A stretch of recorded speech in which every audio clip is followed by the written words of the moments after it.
Hi, എല്ലാവർക്കും trick ചെയിൻ്റെ weekly current affairs സെക്ഷനിലേക്ക് വീണ്ടും സ്വാഗതം.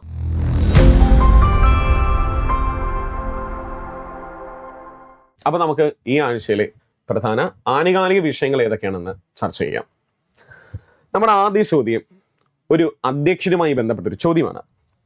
പ്രിയദർശിനി പദ്ധതി നടപ്പിലാക്കിയതിനെ തുടർന്ന് സ്വകാര്യ ബസ് വ്യവസായ മേഖല നേരിടുന്ന പ്രതിസന്ധിയെക്കുറിച്ച് പഠിക്കുവാൻ നിയോഗിച്ച വിദഗ്ധ സമിതിയുടെ അധ്യക്ഷൻ ആര് എന്നുള്ളതാണ്. അധ്യക്ഷന്റെ പേര് കെ പത്മകുമാറാണ്. അധ്യക്ഷന്റെ പേര് കെ പത്മകുമാർ.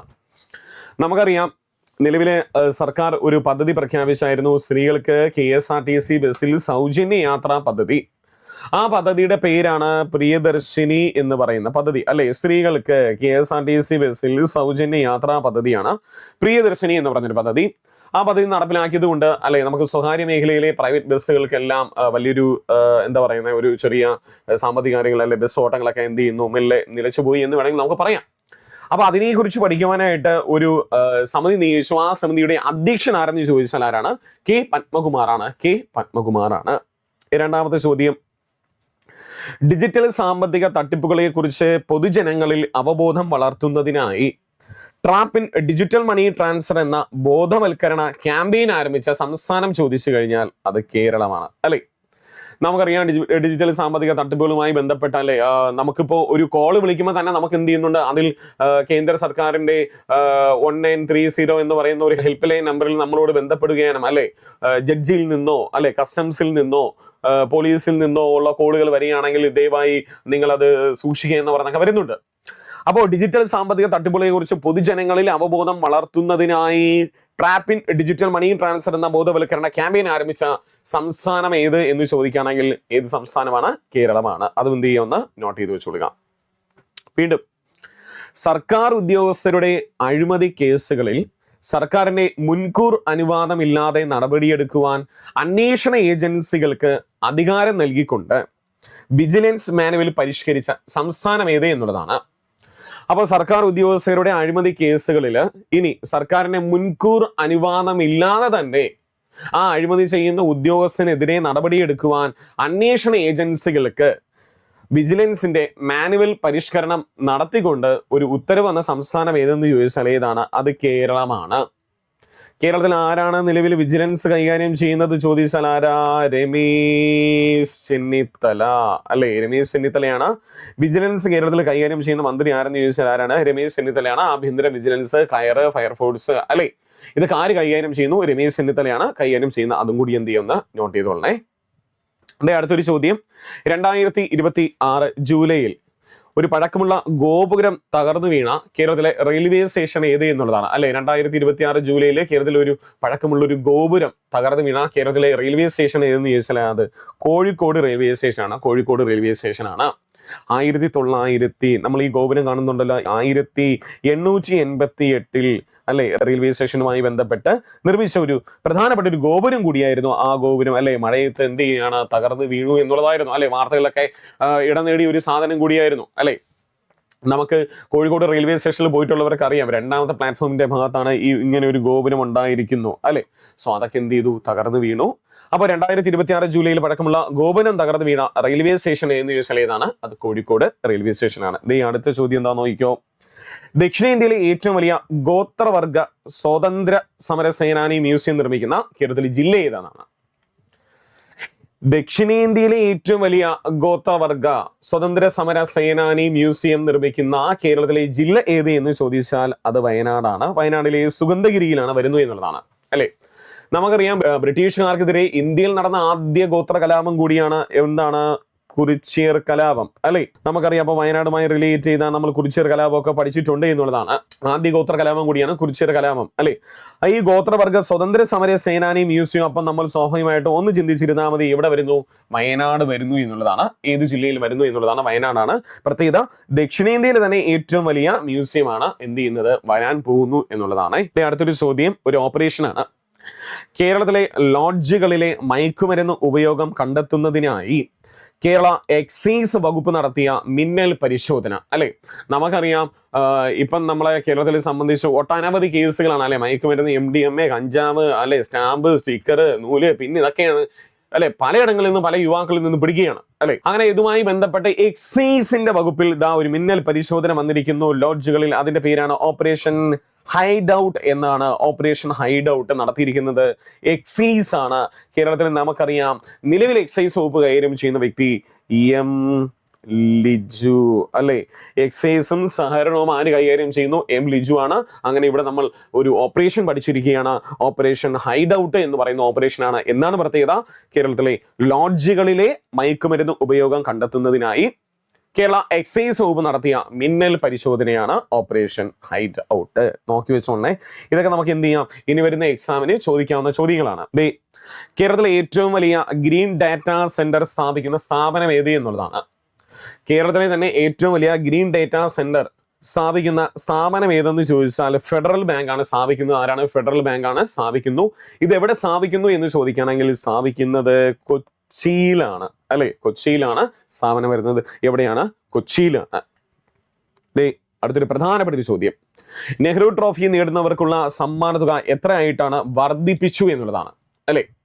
നെഹ്റു ട്രോഫി ഒന്നാം സ്ഥാനം നേടുന്നവർക്ക് എത്ര ലക്ഷമാക്കി? 25 ലക്ഷമാക്കി അല്ലെ. ഒന്നാം സ്ഥാനം നേടുന്നവർക്ക് 25 ലക്ഷം, രണ്ടാം സ്ഥാനം നേടുന്നവർക്ക് 20 ലക്ഷമാക്കി, മൂന്നാം സ്ഥാനത്തിന് 15 ലക്ഷമാക്കിയിരിക്കുന്നു അല്ലെ. നെഹ്റു ട്രോഫി വള്ളംകളി എല്ലാ വർഷവും ഓഗസ്റ്റ് മാസം 2ാമത്തെ ശനിയാഴ്ച നടക്കുന്ന വള്ളംകളി അല്ലെ. ഏത് കായലെന്ന് നമുക്കറിയാമല്ലേ? പുന്നമടക്കായൽ അല്ലെ.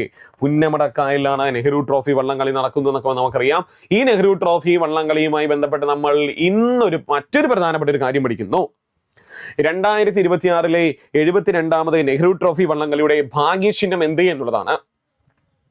2026 72ാമത് നെഹ്റു ട്രോഫിയുടെ ഭാഗ്യചിഹ്നം വന്നിരിക്കുന്നു. ചുണ്ടൻ വള്ളം തുഴയുന്ന മലമുഴക്കി വേഴാമ്പൽ. നോക്കിക്കോ പിള്ളേരെ, ചുണ്ടൻ വള്ളം തുഴഞ്ഞു പോകുന്ന മലമുഴക്കി വേഴാമ്പലാണ് 72ാമത് നെഹ്റു ട്രോഫിയുടെ ഭാഗ്യചിഹ്നം. ഇതാര് രൂപകൽപ്പന ചെയ്തു എന്ന് ചോദിക്കുകയാണെങ്കിൽ അത് ഹിരൺ കൈരളി എന്ന് പറഞ്ഞൊരു വ്യക്തിയാണ് രൂപകൽപ്പന ചെയ്തത്. ഹിരൺ കൈരളിയാണ് എന്ത് ചെയ്യുന്നത്? ഇത് രൂപകൽപ്പന ചെയ്തിരിക്കുന്നത്. അതും കൂടി നോക്കി വെച്ചോളുക. അപ്പൊ നമ്മൾ സ്വാഭാവികമായിട്ടും ചിന്തിക്കേണ്ടത് 71ാമത് നെഹ്റു ട്രോഫി വള്ളംകളിയുടെ ഭാഗ്യചിഹ്നം അല്ലേ, അത് കാത്തു എന്ന കാക്ക തമ്പുരാട്ടി. കേട്ടോ, അത് കാത്തു എന്ന് പറയുന്ന കാക്ക തമ്പുരാട്ടിയാണ്. 72 ചോദിക്കുകയാണെങ്കിൽ എന്താണ്? ചുണ്ടൻ വള്ളം തുഴയുന്ന മലമുഴക്കി വേഴാമ്പലാണ് അല്ലെ. കേരളത്തിന്റെ സംസ്ഥാന പക്ഷിയും നമുക്കറിയാം മലമുഴക്കി വേഴാമ്പലാണ്. അതും കൂടി ഇവിടെ എന്ത് ചെയ്യാവുന്ന കണക്ട് ചെയ്തു പോവുക. അടുത്തൊരു പ്രധാനപ്പെട്ട ചോദ്യം, കേരളത്തിലെ ആദ്യത്തെ ശാസ്ത്രീയ മണ്ണിടിച്ചിൽ മുന്നറിയിപ്പ് സ്ഥാപിതമാവുന്നത് എവിടെയെന്നാണ് അല്ലെ. കേരളത്തിലെ തന്നെ ആദ്യത്തെ മണ്ണിടിച്ചിൽ ഉണ്ടാവുന്ന അതിനെ പറ്റിയുള്ള ഒരു മുന്നറിയിപ്പിന് കേരളത്തിൽ സ്ഥാപിതമാവുന്ന എവിടെയെന്ന് ചോദിക്കുകയാണെങ്കിൽ അത് കണിച്ചാറാണ്. കണിച്ചാർ കേരളത്തിലെ ഏത് ജില്ലയിലാണ്? കണ്ണൂർ ജില്ലയിലെ കണിച്ചാറിലാണ് സ്ഥാപിതമാകുന്നു അല്ലെ. കേരളത്തെ സംബന്ധിച്ച് നമുക്കറിയാം അല്ലെ, ഒട്ടനവധി കാര്യം. ഇപ്രാവശ്യം വയനാട് അല്ലെ വീണ്ടും മണ്ണിടിച്ചിൽ ഉണ്ടായി എന്നുള്ളതായിരുന്നു നമ്മൾ കഴിഞ്ഞ ക്ലാസ്സിലേക്ക് അത് ചർച്ച ചെയ്തതാണ്. അപ്പൊ ഈ മണ്ണിടിച്ചിൽ ഉണ്ടാവുന്നതിനെ തടയുന്നതിനായിട്ട് ആദ്യം ഒരു മുന്നറിയിപ്പ് കൊടുക്കുമ്പോൾ നമുക്ക് അത്രയും ജീവൻ രക്ഷിക്കാമെങ്കിലും പറ്റും എന്നുള്ളതാണ്.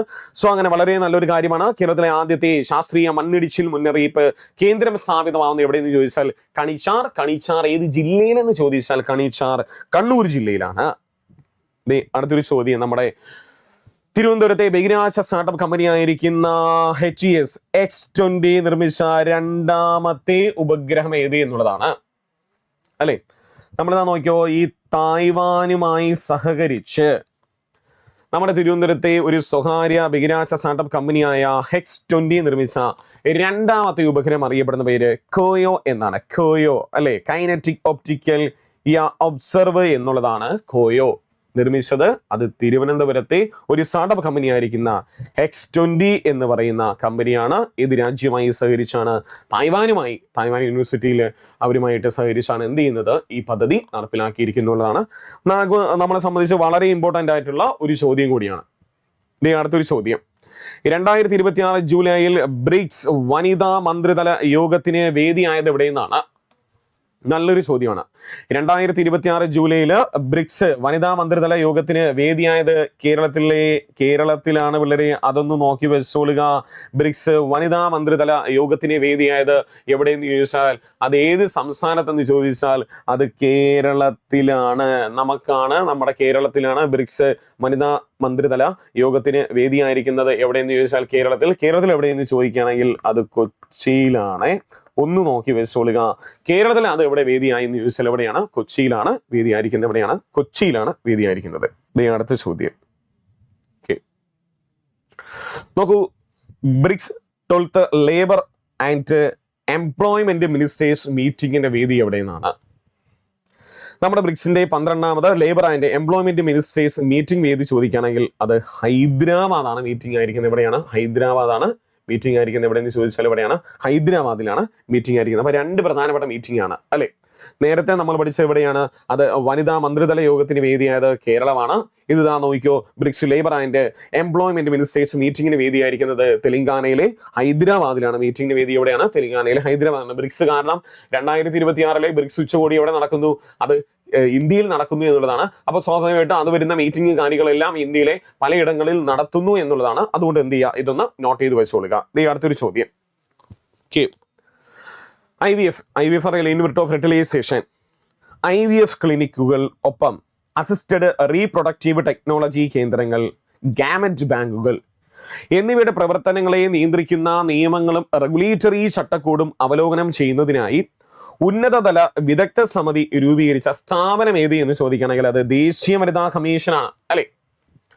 അങ്ങനെ ദേശീയ വനിതാ കമ്മീഷൻ എന്ത് ചെയ്യുന്നു? ഇന്ത്യയിൽ IVF ക്ലിനിക്ക്, അപ്പം അസിസ്റ്റഡ് റീപ്രൊഡക്റ്റീവ് ടെക്നോളജി കേന്ദ്രങ്ങൾ, ഗാമറ്റ് ബാങ്കുകൾ എന്നിവയുടെ പ്രവർത്തനങ്ങളെ നിയന്ത്രിക്കുന്നതിനുള്ള നിയമങ്ങളും ഒപ്പം റെഗുലേറ്ററി ചട്ടക്കൂടും കൊണ്ടുവരാനായിട്ട് എന്ത് ചെയ്യുന്നു? ഒരു ഉന്നതതല വിദഗ്ധ സമിതിയെ രൂപീകരിച്ചു. ഏത് സമിതിയെ രൂപീകരിച്ച സ്ഥാപനം ഏത് എന്ന് ചോദിച്ചാൽ അത് ദേശീയ വനിതാ കമ്മീഷനാണ്. ദേശീയ വനിതാ കമ്മീഷനാണ് അല്ലെ. നിലവിൽ നമുക്കറിയാം ദേശീയ വനിതാ കമ്മീഷന്റെ നിലവിലെ അധ്യക്ഷ വിജയ് കിഷോർ ഹിത്കർ ആണ് അല്ലെ. വിജയ് കിഷോർ ഹിത്കർ കേട്ടോ. ഒന്ന് നോക്കി വെച്ചോളുക. ഈ ഒരു ചോദ്യം നല്ലൊരു ചോദ്യമാണ്. ഒന്ന് നോക്കി വെച്ചോളേ. 2 പ്രധാനപ്പെട്ട GI ടാഗ് ലഭിച്ചിരിക്കുന്നതാണ്. നമുക്ക് നോക്കാം. വരൂ. അടുത്തിടെ ഭൗമസൂചിക അല്ലെങ്കിൽ GI ടാഗ് ലഭിച്ച ഹരിയാനയിലെ സിട്രസ് പഴം ഏത് എന്നുള്ളതാണ് അല്ലെ. ഹരിയാനയിൽ ഒരു സിട്രസ് പഴത്തിന് അടുത്തിടെ ഭൗമസൂചിക പദവി ലഭിച്ചു. അതിന്റെ പേരാണ് സിർസ കിന്നോ എന്ന് പറയുന്നതാണ്. ഈ കാണുന്നില്ല ഒരു സിട്രസ് പഴമാണ് സിർസ കിന്നോ. സോ അത് ഏത് സംസ്ഥാനത്തിലെ പഴമെന്ന് ചോദിച്ചു കഴിഞ്ഞാൽ അത് ഹരിയാനയാണ്. അത് നോട്ട് ചെയ്ത് വെച്ചോളുക. ഇനി ഗുജറാത്തിലെ ഏത് വിഭവങ്ങൾക്കാണ് അടുത്തിടെ GI ടാഗ് ലഭിച്ചു എന്ന് ചോദിച്ചാൽ ഗുജറാത്തിലെ 2 പ്രധാനപ്പെട്ട വിഭവങ്ങൾ, രണ്ടും ജീരകം തന്നെയാണ്. അതിലൊന്ന് ഉഞ്ച ജീരകവും മറ്റൊന്ന് ഉഞ്ച പെരും ജീരകം. ഇതിനും എന്ത് ചെയ്യുന്നു? GI ടാഗ് ലഭിച്ചു. അപ്പൊ ഉഞ്ച ജീരകവും ഉഞ്ച പെരും ജീരകവും അത് ഏത് സംസ്ഥാനത്തിലെ എന്ന് ചോദിക്കുകയാണെങ്കിൽ അത് ഗുജറാത്തിലെയാണ്. അടുത്തിടെ GI ടാഗ് ലഭിച്ചിരിക്കുന്ന ഉഞ്ച ജീരകവും ഉഞ്ച പെരും ജീരകവും ഏത് സംസ്ഥാനത്തിലെ വിഭവം എന്ന് ചോദിച്ചാൽ ഏതാണ്? അത് ഗുജറാത്ത്. അത് എന്ത് ചെയ്യുന്ന നോട്ട് ചെയ്ത് വെച്ചോളുക. വന്നിരിക്കുന്നു അടുത്ത ചോദ്യം. ആർട്ടിഫിഷ്യൽ ഇന്റലിജൻസ് മേഖലയിൽ ഇന്ത്യയിലെ ആദ്യത്തെ സർക്കാർ നിയന്ത്രിത AI സർവകലാശാല സ്ഥാപിക്കാൻ തീരുമാനിച്ച സംസ്ഥാനം ഏത് എന്നുള്ളതാണ്. അതായത് AI മേഖലയിൽ ഇന്ത്യയിലെ ആദ്യത്തെ സർക്കാർ നിയന്ത്രിത AI സർവകലാശാല സ്ഥാപിക്കുവാൻ തീരുമാനിച്ച സംസ്ഥാനം ചോദിച്ചാൽ അത് കർണാടകയാണ് അല്ലെ. സാധാരണമായിട്ട് നമുക്ക് കേന്ദ്ര സർക്കാരിന്റെ നിയന്ത്രണത്തിലാണ് സർവകലാശാല ബാക്കി കാര്യങ്ങളൊക്കെ വരുന്നത് എന്നുള്ളതാണ്. അതിന് പകരമായിട്ട് സർക്കാർ നിയന്ത്രിത ഒരു സർവകലാശാല വരുവാൻ തീരുമാനിച്ചിരിക്കുന്നു. ആ നിയന്ത്രണങ്ങൾ ഏർപ്പെടുത്താൻ സർക്കാർ തന്നെ തീരുമാനിച്ചിരിക്കുന്നു. ഏത് സംസ്ഥാനത്ത് നിന്ന് ചോദിച്ചാൽ ഏതാണ്? അത് കർണാടകയാണ്. അതൊന്ന് നോട്ട് ചെയ്ത് വെച്ചോളേ. അടുത്തൊരു ചോദ്യം. ഏഷ്യയിലെ ഏറ്റവും വലിയ എയർ ഷോ ആയ എയ്റോ ഇന്ത്യയുടെ 16ാമത് വേദി എവിടെയെന്നാണ്? ഏഷ്യയിലെ തന്നെ ഏറ്റവും വലിയ എയർ ഷോ ആയിരിക്കുന്ന എയ്റോ ഇന്ത്യ 60 2027 നടക്കും. അത് 16ാമത് വേദി എവിടെയെന്ന് ചോദിച്ചാൽ യലഹങ്ക എയർഫോഴ്സ് സ്റ്റേഷൻ. അതും എവിടെ തന്നെയാണ്? ബാംഗ്ലൂരിലാണ് അല്ലെ, കർണാടക അല്ലെ. യലഹങ്ക എയർഫോഴ്സ് സ്റ്റേഷൻ അതെവിടെയാണ്? കർണാടകയിലാണ്. അങ്ങനെ ഏഷ്യയിലെ ഏറ്റവും വലിയ എയർ ഷോ ആയിരിക്കുന്ന എയർ ഷോ ഇന്ത്യ 16ാമത് 2027 വേദി എവിടെയെന്ന് ചോദിച്ചാൽ യലഹങ്ക എയർഫോഴ്സ് സ്റ്റേഷൻ ആണ്. അടുത്തൊരു ചോദ്യം. വന്യജീവി സംഘർഷം കൈകാര്യം ചെയ്യുന്നതിനുള്ള സെന്റർ ഫോർ എക്സലൻസും ഓൺലൈൻ പോർട്ടലും ഉദ്ഘാടനം ചെയ്ത ഇന്ത്യൻ സംസ്ഥാനം ഏത് എന്ന് ചോദിക്കുകയാണെങ്കിൽ അത് തമിഴ്നാടാണ്. തമിഴ്നാട്ടിലെ കോയമ്പത്തൂരിൽ വന്യജീവി സംഘർഷം കൈകാര്യം ചെയ്യുന്നതിനുള്ള സെന്റർ ഫോർ എക്സലൻസും ഒപ്പം ഓൺലൈൻ പോർട്ടലും ഉദ്ഘാടനം ചെയ്തിരിക്കുന്നു. തമിഴ്നാട്ടിൽ എവിടെ ഉദ്ഘാടനം ചെയ്തു എന്ന് ചോദിച്ചാൽ എവിടെയാണ്? തമിഴ്നാട്ടിൽ കോയമ്പത്തൂരിൽ ഉദ്ഘാടനം ചെയ്തിരിക്കുകയാണ്. അടുത്ത ചോദ്യം വിദേശകാര്യവുമായി ബന്ധപ്പെട്ട ഒരു പ്രധാനപ്പെട്ട ചോദ്യമാണ്. ഇന്ത്യയിലെ സിവിൽ ആണവ വൈദ്യുത പദ്ധതികൾക്ക് ആവശ്യമായിരിക്കുന്ന യുറേനിയം ലഭ്യമാക്കാൻ ഇന്ത്യയുമായി കരാറിൽ ഒപ്പുവെച്ച രാജ്യം ഓസ്ട്രേലിയയാണ്. അല്ലെ, നമുക്കറിയാം ഓസ്ട്രേലിയയില് ഇന്ത്യൻ പ്രധാനമന്ത്രി ഉച്ചകോടിക്ക് പോകുന്ന സമയത്ത് തീർച്ചയായിട്ടും അവിടെ ഒന്നിൽ കൂടുതൽ കരാറുകൾ നമ്മൾ എന്ത് ചെയ്യും, ഒപ്പിടേണ്ടി വരും. അങ്ങനെ ഒരു പ്രധാനപ്പെട്ട ഒരു കരാറാണ് ഇന്ത്യയിൽ സിവിൽ ആണവ വൈദ്യുത പദ്ധതികൾക്ക് ആവശ്യമായിരിക്കുന്ന യുറേനിയം ലഭ്യമാക്കാനായിട്ട് ഇന്ത്യയുമായി കരാറിൽ ഏർപ്പെട്ട രാജ്യം ചോദിക്കണമെങ്കിൽ ഓസ്ട്രേലിയയാണ്. അതേ ഓസ്ട്രേലിയ അതാ നോക്കിയോ, ഇൻഡോ പസഫിക് മേഖലയിൽ സമാധാനം ഉറപ്പാക്കുന്നതിനായി പ്രതിരോധ സുരക്ഷാ സംരക്ഷണത്തിനായുള്ള സംയുക്ത പ്രഖ്യാപനത്തിൽ എന്ത് ചെയ്യുന്നു, ഒപ്പുവെച്ചു. ആ ഒപ്പുവെച്ചിരിക്കുന്ന രണ്ട് രാജ്യങ്ങൾ ഇന്ത്യയും ഓസ്ട്രേലിയയാണ്. അപ്പൊ യുറേനിയം നമുക്ക് തരാമെന്ന് പറഞ്ഞിരിക്കുന്നു. ഒപ്പം നമ്മൾ ഇൻഡോ പസഫിക് മേഖലയിൽ സമാധാനത്തിനായിട്ട് നമ്മൾ എന്ത് ചെയ്യുന്നു, കരാറിൽ ഏർപ്പെട്ടിരിക്കുന്നു എന്നുള്ളതാണ്. മറ്റൊരു പ്രധാനപ്പെട്ട ഒരു കാര്യം, അടുത്തിടെ കടുത്ത ഉഷ്ണതരംഗം മൂലം നദികളിലെ പരിസ്ഥിതി സംരക്ഷണാർത്ഥം തങ്ങളുടെ 3 ആണവ റിയാക്ടറുകൾ താൽക്കാലികമായിട്ട് അടച്ചുപൂട്ടിയ യൂറോപ്യൻ രാജ്യം ഏത് എന്നുള്ളതാണ്. അല്ലെ, അവിടെ യൂറോപ്പിൽ ചൂട് കൂടിയത് കാരണം അല്ലെ നദികളിലെ എന്ത് ചെയ്യുന്നു, നദികളെ സംരക്ഷിക്കാനായിട്ട് ഫ്രാൻസ് എന്ത് ചെയ്യുന്നു, 3 പ്രധാനപ്പെട്ട ആണവ റിയാക്ടറുകൾ താൽക്കാലികമായി അടച്ചുപൂട്ടുന്നു.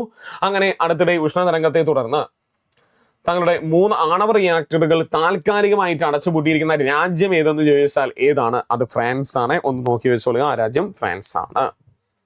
അടുത്തൊരു ചോദ്യം, ഇന്ത്യയിൽ ആദ്യമായിട്ട് സ്വകാര്യ കമ്പനികൾക്ക് നിർമ്മാണ ചുമതല കൈമാറാൻ പ്രതിരോധ മന്ത്രാലയം തീരുമാനിച്ച തദ്ദേശീയ മിസൈൽ ഏത് എന്നുള്ളതാണ്. അല്ലെ, പ്രതിരോധ മന്ത്രാലയം അങ്ങനെ ഒരു കരാർ വിളിച്ചിരിക്കുന്നു.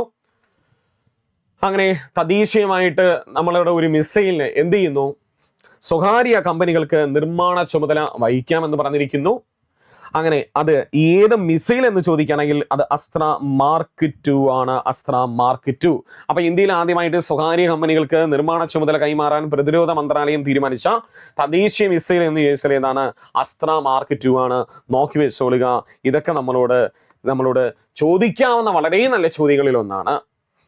പോകുന്നു അടുത്ത് വെരി ഇമ്പോർട്ടന്റ് ചോദ്യം. ഈ വിഷയത്തിൽ നമ്മൾ അറിഞ്ഞിരിക്കേണ്ട പ്രധാനപ്പെട്ട ചോദ്യങ്ങളിൽ ഒന്നാണ്, ബഹിരാകാശത്തെത്തുന്ന ആദ്യ മലയാളി നാസ ശാസ്ത്രജ്ഞൻ ആര് എന്നുള്ളതാണ്. അല്ലെ, നമുക്കറിയാം മലയാളി വംശജൻ കൂടിയായിരിക്കുന്ന അമേരിക്കയുടെ നാസയുടെ ശാസ്ത്രജ്ഞൻ 2026 ജൂലൈ മാസം 14-ാം തീയതി കസാക്കിസ്ഥാനിൽ നിന്നും മറ്റ് 2 റഷ്യൻ യാത്രക്കാരോടൊപ്പം അദ്ദേഹം എന്ത് ചെയ്യുന്നു, ബഹിരാകാശ നിലയത്തിലേക്ക് പോയി എന്നുള്ളതായിരുന്നു. ആ മലയാളിയുടെ പേരൊന്ന് നോക്കി വെച്ചോളുക, അനിൽ മേനോനാണ്. പേര് മറക്കണ്ട, അനിൽ മേനോനാണ്. ബഹിരാകാശത്തെത്തുന്ന ആദ്യ മലയാളി നാസ ശാസ്ത്രജ്ഞൻ. അല്ലെ, പാലക്കാട് ഒറ്റപ്പാലം സ്വദേശിയായിരിക്കുന്ന അനിൽ മേനോനാണ്. അദ്ദേഹത്തിന്റെ അച്ഛന്റെ സ്ഥലമാണ് പാലക്കാട് ജില്ലയിലെ ഒറ്റപ്പാലം. അപ്പൊ അനിൽ മേനോൻ ഒന്ന് നോക്കി വെച്ചോളുക. അല്ലെ, അതിന്റെ പേര് തന്നെ നമുക്ക് പെട്ടെന്ന് കിട്ടണം, അനിൽ മേനോൻ എന്നുള്ളതാണ്. സോ അതുമായി ബന്ധപ്പെട്ട ഒരു 2 കാര്യം നമ്മൾ നോക്കി വെച്ചോളുക. ഇന്ന് വിക്ഷേപണം എന്ന് ചോദിച്ചാൽ അത് 2026 ജൂലൈ മാസം 14-ാം തീയതിയാണ് വിക്ഷേപണം. ഇവിടെ നിന്നാണ് കസാക്കിസ്ഥാനിലെ ബൈക്കനൂർ കോസ്മോഡിൽ നിന്നാണ് വിക്ഷേപണം നടത്തിയിരിക്കുന്നു. അല്ലെ, ഇന്ത്യൻ സമയം 8:16 എന്നൊക്കെ ആയിരുന്നു രേഖപ്പെടുത്തിയിരുന്നത്. മൊത്തം 3 യാത്രക്കാരുണ്ട് എന്നുള്ളതായിരുന്നു.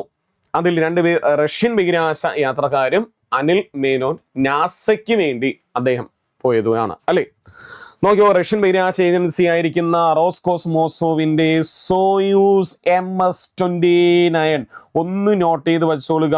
സോയൂസ് MS-29 എന്ന പേടകം ഒന്ന് നോട്ട് ചെയ്തോ. സോയൂസ് MS-29 എന്ന പേടകത്തിലാണ് അന്താരാഷ്ട്ര ബഹിരാകാശ നിലയത്തിലേക്കുള്ള അവരുടെ യാത്ര നടന്നിരിക്കുന്നു. അല്ലെ, അതിൽ നമ്മൾ പറഞ്ഞിരിക്കുന്നു റഷ്യൻ സഞ്ചാരികളായിരിക്കുന്ന പ്രോപ്ത്യോത് ദുബ്രോവ്, മറ്റൊന്ന് അന്നാകിഗിന. അല്ലെ, ഒരു വനിതയുണ്ട് അന്നാകിഗിനയും മറ്റൊന്ന് ദുബ്രോവ് എന്ന നല്ല പേരല്ലേ, ദുബ്രോവും. അല്ലെ, ബ്രോയും. അല്ലെ, ബ്രോ അനിൽ മേനോൻ. അല്ലെ, അനിൽ. സോ അനിലിന്റെ നായിൽ അന്ന കിട്ടണം. അല്ലെ, അന്നയോടൊപ്പം ബ്രോ പോയി എന്ന് ചിന്തിക്കുക. അപ്പൊ ഒരു ദുബ്രോവ് അല്ലെ പോയി എന്ന് ചിന്തിച്ചാലൊക്കെ മതി, നമുക്ക് കിട്ടും എന്നുള്ളതാണ്. സോ അപ്പോൾ 3 പേര് യാത്ര ചെയ്തു എന്നുള്ളതാണ്. ഒന്ന് നോക്കി വെച്ചോളുക. ചോദിക്കാം, യാതൊരു സംശയം വേണ്ട. PSC ചോദിക്കാവുന്ന ഒരു ചോദ്യം കൂടിയാണ്. കാര്യം ഒരു മലയാളി വംശജൻ എവിടെ എത്തിയിരിക്കുന്നു, ആദ്യമായിട്ട് സ്പേസിൽ പോയിരിക്കുന്നു എന്നുള്ളതാണ്. നോക്കിയോ, 2026 ജൂലൈയിൽ വിക്ഷേപണ ചെലവ് കുറയ്ക്കുന്നതിനും ബഹിരാകാശ അഭിലാഷങ്ങൾ വർദ്ധിപ്പിക്കുന്നതിനുമായി പുനരുപയോഗിക്കുന്ന RVX റോക്കറ്റ് പരീക്ഷിച്ച രാജ്യം ഏത് എന്നുള്ളതാണ് അല്ലെ. പുനരുപയോഗിക്കാൻ കഴിയുന്നുള്ള RVX റോക്കറ്റ് പരീക്ഷിച്ച ലോകത്തിലെ ആദ്യത്തെ രാജ്യം ഏതെന്ന് ചോദിച്ചാൽ ജപ്പാനാണ് അല്ലെ.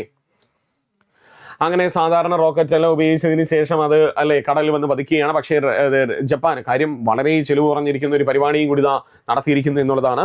RVX rocket പരീക്ഷിച്ചിരിക്കുന്നു. പുനരുപയോഗിക്കാൻ കഴിയാം, വീണ്ടും ഉപയോഗിക്കാൻ കഴിയുന്ന ഒരു റോക്കറ്റ് പരീക്ഷിച്ചിരിക്കുന്ന രാജ്യം എന്ന് ചോദിച്ചാൽ ഏതാണ്? അത് ജപ്പാനാണ്. ചോദിക്കാൻ പറ്റിയൊരു ചോദ്യമാണ്. അടുത്ത് നോക്കിയോ, 2 പ്രധാനപ്പെട്ട പ്രളയങ്ങളാണ് നമ്മൾ ഈ ആഴ്ച പഠിക്കാനിരിക്കുന്നത് അല്ലെ. ഈ 2026 ജൂലൈയിൽ തെക്കൻ ചൈനയിൽ വ്യാപക പ്രളയത്തിന് കാരണമായിരിക്കുന്ന ഉഷ്ണമേഖല ചുഴലിക്കാറ്റ് ഏത് എന്നുള്ളതാണ് അല്ലെ. ഉഷ്ണമേഖല ചുഴലിക്കാറ്റ് മെയ്സാക്ക് ആണ് അല്ലെ. മെയ്സാക്ക് അല്ലെ. നമ്മളൊക്കെ ചിലപ്പോൾ ഒരുപക്ഷെ നമ്മൾ വാർത്തകളിൽ കണ്ടിട്ടുണ്ടായിരിക്കും. ഷീ ജിൻപിങ്, ചൈനീസ് പ്രസിഡന്റ് ആയിരിക്കുന്ന ഷീ ജിൻപിങ് പറഞ്ഞിരിക്കുന്നു, പാകിസ്ഥാന് ജലം കൊടുത്തില്ലെങ്കിൽ ഹിമാലയൻ നദികളിലെ ജലങ്ങളെല്ലാം നമ്മൾ എന്ത് ചെയ്യും, ഇന്ത്യക്ക് തരില്ല എന്ന് പറഞ്ഞത് മാത്രമേ പിങ്ങേട്ടന് ഓർമ്മയുള്ളൂ എന്നുള്ളതാണ് വലിയൊരു സത്യം അല്ലെ. പ്രളയം എന്ന് പറഞ്ഞു കഴിഞ്ഞാൽ അമ്മാതിരി പ്രളയമാണ്. 20 ലക്ഷം ആൾക്കാരെയാണ് അവിടെ നിന്ന് ഒഴിപ്പിക്കേണ്ടി വന്നു എന്നുള്ളതാണ് അല്ലെ. സോ മെയ്സാക്ക് ഉഷ്ണമേഖല ചുഴലിക്കാറ്റ് വീശിയ രാജ്യം ഏതെന്ന് ചോദിച്ചാൽ മെയ്സാക്ക് അത് ചൈനയാണ്. ചുഴലിക്കാറ്റ് ചൈന. എന്നാൽ അതോടൊപ്പം നമ്മൾ ഭാവി എന്ന് പറയുന്ന ഒരു ചുഴലിക്കാറ്റിനെ കൂടി പഠിക്കുക. കൂടുതൽ ചോദിക്കാൻ ചാൻസ് കൂടുതൽ ഭാവിയാണ്. ചൈന, ഫിലിപ്പൈൻസ്, ജപ്പാൻ എന്നീ രാജ്യങ്ങളിൽ വൻ നാശം വിതച്ച ചുഴലിക്കാറ്റ് 2026 ജൂലൈയിൽ ചൈന, ഫിലിപ്പൈൻസ്, ജപ്പാൻ എന്നീ രാജ്യങ്ങളിൽ വൻ നാശം വിതച്ച ചുഴലിക്കാറ്റ് ചോദിക്കുകയാണെങ്കിൽ ഭാവിയാണ്. ഭാവി എന്ന ചുഴലിക്കാറ്റിന് പേര് നൽകിയത് വിയറ്റ്നാം. ചുഴലിക്കാറ്റിന് പേര് നൽകിയിരിക്കുന്ന രാജ്യം വിയറ്റ്നാമാണ്. ഭാവി എന്ന് പറഞ്ഞാൽ വിയറ്റ്നാമിലെ ഒരു പർവ്വതത്തിന്റെ പേരാണ്. ഭാവി എന്ന് പറഞ്ഞാൽ വിയറ്റ്നാമിലെ ഒരു പർവ്വതത്തിന്റെ പേരാണ്. അതും കൂടി എന്ത് ചെയ്യുന്ന നോട്ട് ചെയ്ത് വെച്ചോളുക. പ്രധാനപ്പെട്ട ഒരു ഇൻഡെക്സ് ആണ്. പ്രധാനപ്പെട്ട ഒരു ഇൻഡെക്സ് നോക്കിയോ. 2026 ആഗോള പരിസ്ഥിതി സൂചിക പ്രകാരം 177 രാജ്യങ്ങളുടെ പട്ടികയിൽ ഇന്ത്യയുടെ സ്ഥാനം ചോദിക്കുകയാണെങ്കിൽ 176 ആണ്. 177 രാജ്യങ്ങളുടെ പട്ടികയിൽ ഇന്ത്യയുടെ സ്ഥാനം ചോദിക്കുകയാണെങ്കിൽ 176 സ്ഥാനമാണ്. ഇന്ത്യയുടെ സ്ഥാനം എത്രയാണ്? 176 സ്ഥാനമാണ്. നമ്മൾ ഏറ്റവും വലിയ പിന്നിലാണ് നിൽക്കുന്നു എന്നുള്ളതാണ് അല്ലെ. അപ്പൊ 177 ഒന്നിൽ കൂടുതൽ രാജ്യങ്ങളുണ്ട് എന്നുള്ളതാണ്. പാകിസ്ഥാൻ ഉൾപ്പെടെ അല്ലെ, മ്യാൻമാർ ഉൾപ്പെടെ, റഷ്യ ഉൾപ്പെടെ അല്ലെ, ഒന്നിൽ കൂടുതൽ രാജ്യങ്ങളുണ്ട്. പക്ഷെ ഇന്ത്യയുടെ സ്ഥാനം എത്രയാണ്? 176 സ്ഥാനമാണ്. അപ്പോൾ ഒന്നാം സ്ഥാനം നമ്മൾ ഇവിടെ അറിഞ്ഞിരിക്കുക. ഒന്നാം സ്ഥാനം അത് എസ്റ്റോണിയ.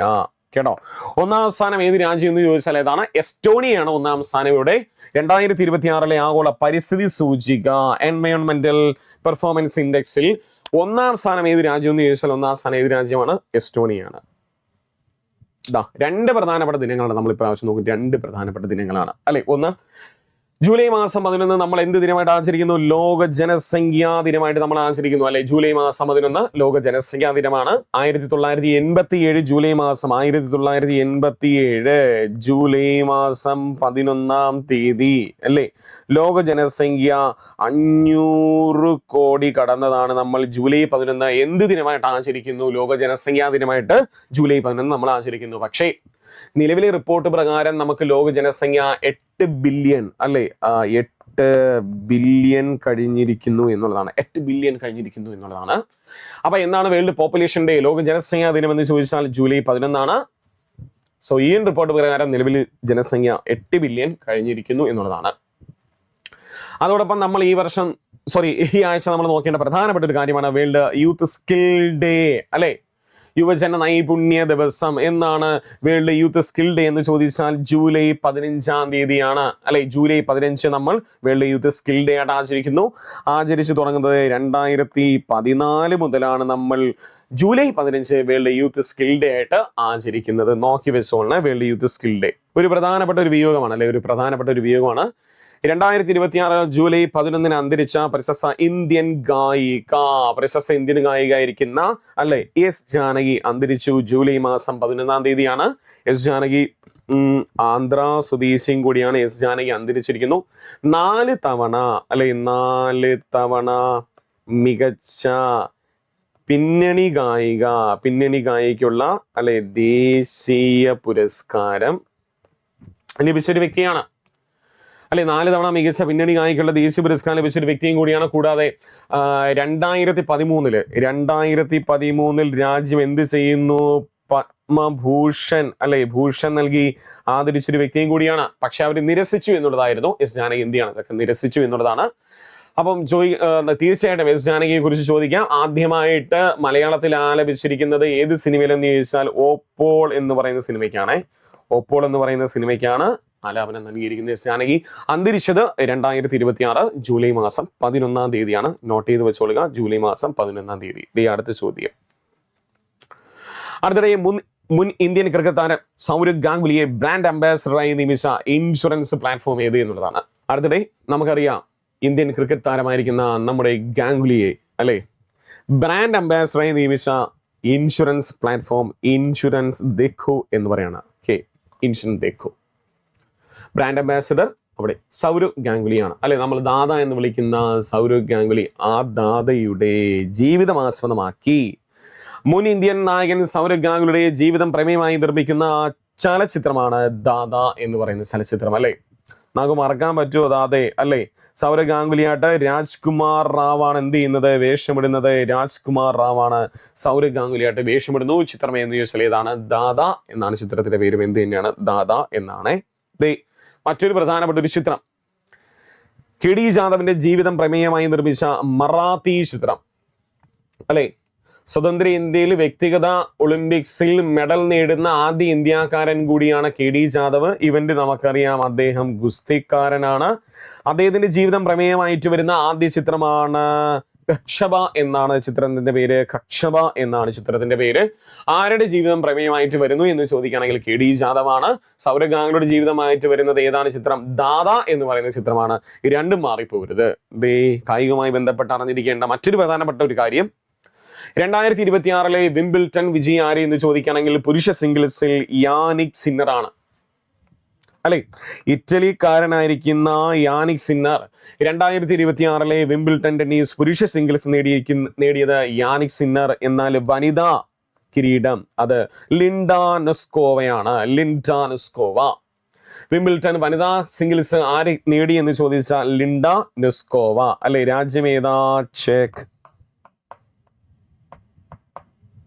റിപ്പബ്ലിക്കാരിയാണ്. ആര്? ലിൻഡ നെസ്കോവ. ചെക്ക് റിപ്പബ്ലിക് ആണ്. അത് നോട്ട് ചെയ്ത് വെച്ചോളുക. അപ്പൊ പുരുഷ വിഭാഗം നേടിയത് യാനിക് സിന്നർ, വനിതാ വിഭാഗം നേടിയത് ലിൻഡ നെസ്കോവയാണ്. അടുത്തൊരു ചോദ്യം. 2026 ഫിഫ ഫുട്ബോൾ ലോകകപ്പിൽ ഫൈനലിൽ എത്തിയ രാജ്യങ്ങൾ ആരൊക്കെയെന്നാണ് അല്ലെ. ഫൈനലിൽ എത്തിയിരിക്കുന്ന രാജ്യങ്ങൾ നമുക്കറിയാം, സ്പെയിനും അർജന്റീനയാണ് ഫൈനലിൽ എത്തിയിരിക്കുന്നു. ഫൈനലിന്റെ വേദി ഏത് രാജ്യത്തെന്ന് ചോദിക്കുകയാണെങ്കിൽ അത് അമേരിക്കയാണ് ഫൈനലിന്റെ വേദി. ഒന്ന് കമന്റ് ചെയ്യുക, ഏത് രാജ്യം ജയിക്കുമെന്നുള്ളത് എന്ത് ചെയ്യുക? ഒന്ന് കമന്റ് ചെയ്തേക്കുക എന്നുള്ളതാണ്. ഒന്ന് കമന്റ് ചെയ്തേക്കുക. ശരിതാ, നമ്മൾ ഇനി ഇതിൽ അറിഞ്ഞിരിക്കേണ്ട പ്രധാനപ്പെട്ട ഒരു കാര്യം 2026 ഫിഫ ലോകകപ്പിൽ സെമി ഫൈനലിൽ എത്തിയ രാജ്യങ്ങൾ ആരൊക്കെയെന്നാണ്. സെമി ഫൈനൽ PS ചോദിക്കാം. സെമി ഫൈനലിൽ 4 രാജ്യങ്ങൾ: ഫ്രാൻസ്, സ്പെയിൻ, അർജന്റീന, ഇംഗ്ലണ്ട് അല്ലെ. അർജന്റീനയും ഇംഗ്ലണ്ടും തമ്മിൽ ഏറ്റുമുട്ടി. അവിടെ അർജന്റീന വിജയിച്ചു. ഫ്രാൻസും സ്പെയിനും ഏറ്റുമുട്ടി. സ്പെയിൻ വിജയിക്കുന്നു. ഫൈനലിൽ ആരൊക്കെ വന്നു? ഫൈനലിൽ സ്പെയിനും അർജന്റീനയും വന്നു എന്നുള്ളതാണ്. അതും എന്ത് ചെയ്യുക? സ്പെയിനും അർജന്റീനയും ഫൈനലിൽ പ്രവേശിച്ചു. നോട്ട് ചെയ്ത് വെച്ചോളണേ. അടുത്തൊരു ചോദ്യം. ഡയമണ്ട് ലീഗ് അത്ലറ്റിക്സിൽ ഇന്ത്യക്കായി ചരിത്ര നേട്ടം കുറിച്ച് ടോപ്പ് 3 ഫിനിഷ് ചെയ്ത ഹൈ ജമ്പ് കായിക താരമാരി എന്നുള്ളതാണ്. ടോപ്പ് 3 ഫിനിഷ് ചെയ്തു. ഡയമണ്ട് ലീഗ് അത്ലറ്റിക്സിനെ അറിയപ്പെടുന്ന ഒരു പ്രധാനപ്പെട്ട ഒരു ഗെയിം കൂടിയാണ് ഡയമണ്ട് ലീഗ്. അങ്ങനെ ഇന്ത്യയിൽ ഒരു ചരിത്ര നേട്ടം കുറിച്ചൊരു വ്യക്തിയാണ്. അദ്ദേഹത്തിന്റെ പേര് സർവേഷ് കുശാരെ എന്നാണ്. സർവേഷ് കുശാരെ. അപ്പോൾ ഡയമണ്ട് ലീഗ് 2026 ജൂലൈയിൽ നടന്ന ഡയമണ്ട് ലീഗ് അത്ലറ്റിക്സിൽ ഇന്ത്യക്കായി ചരിത്ര നേട്ടം കുറിച്ച് ടോപ്പ് 3 ഫിനിഷ് ചെയ്ത ഹൈ ജമ്പ് താരം ആരെന്ന് ചോദിച്ചാൽ സർവേഷ് കുശാലെ. സർവേഷ് കുശാലെ ഏത് കായികവുമായി ബന്ധപ്പെട്ടിരിക്കുന്നു? അത്ലറ്റിക്സ്. ഏത് വിഭാഗം? ഹൈ ജമ്പാണ്. അത് നോട്ട് ചെയ്ത് വെച്ചോണം. വരുന്നു. ഇംഗ്ലണ്ടിൽ ഇന്ത്യക്കായി ഏറ്റവും കൂടുതൽ ഏകദിന വിക്കറ്റുകൾ വീഴ്ത്തിയ ബൗളറായി മാറിയത് ആരെന്ന് ചോദിച്ചാൽ ജസ്പ്രീത് ബുംറ. ഇവിടെ ഇംഗ്ലണ്ടിൽ അല്ലെ. ഇന്ത്യ ഇംഗ്ലണ്ട് ക്രിക്കറ്റ് ഇപ്പൊ ഏകദിനം നടന്നുകൊണ്ടിരിക്കുകയാണ്. 2020 നമ്മൾ തോറ്റു അല്ലെ. അവിടെ ഇംഗ്ലണ്ട് വിജയിച്ചിരിക്കുന്നു. ഇപ്പൊ ഏകദിന ക്രിക്കറ്റ് നടക്കുന്നു. ഇംഗ്ലണ്ടിൽ ഇന്ത്യക്കായി ഏറ്റവും കൂടുതൽ ഏകദിന വിക്കറ്റുകൾ വീഴ്ത്തുന്ന ബൗളറായിട്ട് മാറിയത് ആരാണ്? ജസ്പ്രീത് ബുംറയാണ്. അതേപോലെ പക്ഷേ ഇംഗ്ലണ്ടിൽ നമ്മൾ മറ്റൊരു ചരിത്രം സൃഷ്ടിച്ചു അല്ലെ. വനിതകൾ വിഖ്യാതമായ ലോർഡ്സ് ക്രിക്കറ്റ് ഗ്രൗണ്ടിൽ ടെസ്റ്റ് സെഞ്ചുറി നേടുന്ന ലോകത്തിലെ ആദ്യത്തെ വനിതാ താരം. ലോർഡ്സ് ആ ടെസ്റ്റ് ക്രിക്കറ്റിൽ ഇംഗ്ലണ്ടിനെ പരാജയപ്പെടുത്തി ഇന്ത്യ വിജയിച്ചു. പക്ഷേ അങ്ങനെ ആ ലോർഡ്സ് ക്രിക്കറ്റില് ഒരു ഇന്ത്യൻ വനിതാ താരം ടെസ്റ്റിൽ സെഞ്ചുറി നേടുന്ന ആ വനിതയുടെ പേര് യസ്തിക ഭാട്ടിയാണ്. യസ്തിക ഭാട്ടിയ, വനിതാ താരമായിരിക്കുന്ന യസ്തിക ഭാട്ടിയ ലോർഡ്സിൽ സെഞ്ചുറി നേടുന്ന ആദ്യത്തെ വനിതാ ക്രിക്കറ്റർ എന്ന നേട്ടം കൈവരിച്ചു യസ്തിക ഭാട്ടിയ. ഏത് രാജ്യമാണടാ? ഇന്ത്യയാണ്. അവിടെ നമ്മളൊരു ചരിത്രം കുറിച്ചു എന്നുള്ളതാണ്. യസ്തിക ഭാട്ടിയ നോക്കി വെച്ചോളുക. അപ്പൊ ഇതുവരെ പറഞ്ഞിരിക്കുന്ന കാര്യങ്ങളെല്ലാം നിങ്ങൾക്ക് ഏകദേശം മനസ്സിലായി എന്ന് ഞാൻ വിശ്വസിക്കുന്നു. ഇതിൻ്റെ നോട്ട് കാര്യങ്ങളെല്ലാം നമ്മൾ ട്രിക്ടറിൻ്റെ ടെലഗ്രാം ചാനലിൽ ഇടുന്നതായിരിക്കും. അപ്പോൾ മറ്റൊരു വീഡിയോ ആയിട്ട് നമുക്ക് എന്ത് ചെയ്യാം, വീണ്ടും കാണാം. അതുവരെ all the best. Thank you.